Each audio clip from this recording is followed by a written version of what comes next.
রাদিয়াল্লাহু আনহু তিনি একবার 30 জন বা 40 জন সাথীকে নিয়ে সাগরে সফর করতে শুরু করলেন। প্রচন্ড ঝড় আসলো, সাগর তাদেরকে প্রায় 1 মাস সমুদ্রের মধ্যে ঘোরালো। এক পর্যায়ে একটা দ্বীপে তারা নোঙর করতে পারলেন। সেই দ্বীপে তার একটা প্রাণীকে দেখতে পেলেন, যে প্রাণীর গায়ে প্রচুর লোম ছিল। কি ছিল? লোম।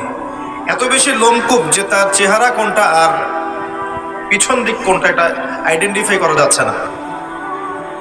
এবং বিস্ময়কর বিষয় হচ্ছে এই প্রাণী কথা বলা শুরু করলো। তারা বলল, তোমরা কারা? তারা বলল, আমরা আরব থেকে এসেছি। এরকম কিছু কনভারসেশন হলো। তখন সেই প্রাণী বলল, তোমাদের অপেক্ষা করছে একজন ব্যক্তি, আমার সাথে আসো। তখন এই 30 জন বা 40 জন সাহাবী তারা তামিম দারির সাথে গেলেন।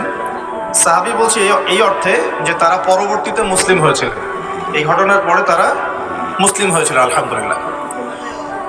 তো তারা গিয়ে দেখলেন শেকল দিয়ে একজন ব্যক্তিকে বাঁধা আছে, যেই ব্যক্তি খুবই শক্তিশালী, তাকে শেকল দিয়ে বেঁধে রাখা হয়েছে। এবং সেই ব্যক্তি তাদেরকে জিজ্ঞাসা করছিল, তোমরা কোত্থেকে এসেছো? তামিম দারি রাদিয়াল্লাহু আনহু তিনি বলছেন, আমরা মক্কা থেকে এসেছি, মদিনা মক্কা থেকে এসেছি।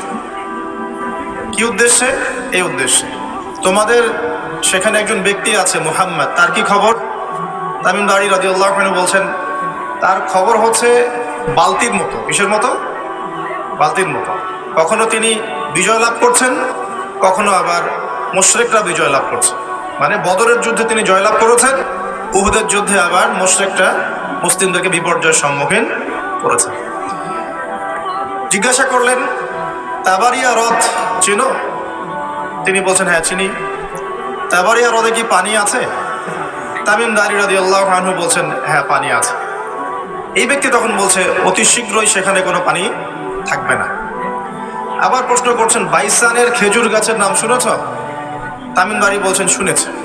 সেখানে কি খেজুর আছে? তামিম দারি বলছেন, প্রচুর খেজুর আছে। এই ব্যক্তি বলছে যে অতি সত্বর সেখানে কোনো খেজুর থাকবে না। এরকম কিছু কথা বলার পরে তামিম দারি তাকে জিজ্ঞাসা করলেন, আপনি কে? এত প্রশ্ন জিজ্ঞাসা করছেন, তুমি কে? তোমার পরিচয় দাও। তখন এই ব্যক্তি বলছিলেন, আমার পরিচয় তোমরা খুব শীঘ্রই জানতে পারবে। অতি শীঘ্রই আমি এই শেকল থেকে মুক্ত হব এবং পুরো পৃথিবীতে আমি 40 দিন রাজত্ব করব। কতদিন? 40 দিন। তবে মক্কা এবং মদিনায় আমি প্রবেশ করতে পারবো না, কারণ সেখানে প্রবেশ করতে ধরলেই দেখা যাবে আল্লাহর ফেরেশতারা খোলা তরবারি হাতে মক্কা মদিনা পাহারা দিচ্ছে। তবে আমি আমার পরিচয় জানিয়ে দিচ্ছি, আমি হচ্ছি তামিম দারি রাদিয়াল্লাহু আনহু। তিনি এসে এই ঘটনা নবী সাল্লাল্লাহু আলাইহি ওয়াসাল্লামকে বললেন।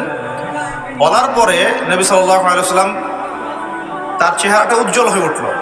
তিনি মিম্বরে দাঁড়িয়ে বললেন, আমি কি তোমাদেরকে বলিনি এইরকম একটা সত্তার কথা, এমন একটা ভয়ঙ্কর ফিতনার কথা?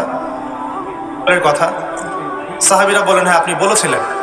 তামিম দারি আজকে সেটাই দেখে এসেছে, তোমাদেরকে সেই ঘটনা সে ব্যক্ত করছে। এখান থেকে আমরা বুঝতে পারলাম যে একটা দ্বীপের মধ্যে বন্দী ছিল বা আছে, হয় ছিল বা আছে। এখন ছিল না এখনো আছে, এর উত্তর খুঁজতে হলে একটা হাদিস দেখতে হবে। এটা কোন হাদিস? সহিহ মুসলিমের। নবী সাল্লাল্লাহু আলাইহি ওয়াসাল্লাম মদিনায় বসবাস করছেন, মক্কা থেকে হিজরত করে মদিনায় এসেছেন। মদিনায় মাশাআল্লাহ তিনি ইসলামিক রাষ্ট্র প্রতিষ্ঠা করেছেন। বদরের যুদ্ধ হয়েছে, উহুদের যুদ্ধ হয়েছে, খন্দকের যুদ্ধ হয়েছে। ইসলামের একটা পুরো খিলাফা স্টেট যেটা আমরা বলি সেটা কায়েম হয়েছে। এর মধ্যে খবর এলো একটি মায়ের একটা সন্তান হয়েছে, এই সন্তানটার সাথে যে আলামত এগুলো মিলে যাচ্ছে। ঠিক আছে, এই সন্তানের নাম হচ্ছে ইবনে সাইয়্যিদ। কি নাম? ইবনে সাইয়্যিদ।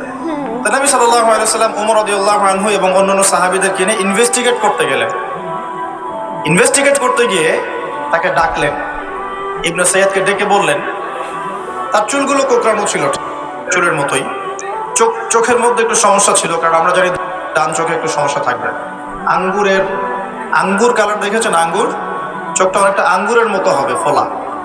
ইবনে সাইয়্যিদের কাঠামোটা মিলে যাচ্ছিল। নবী সাল্লাল্লাহু আলাইহি ওয়াসাল্লাম তাকে ডেকে বললেন, তুমি কি দেখো?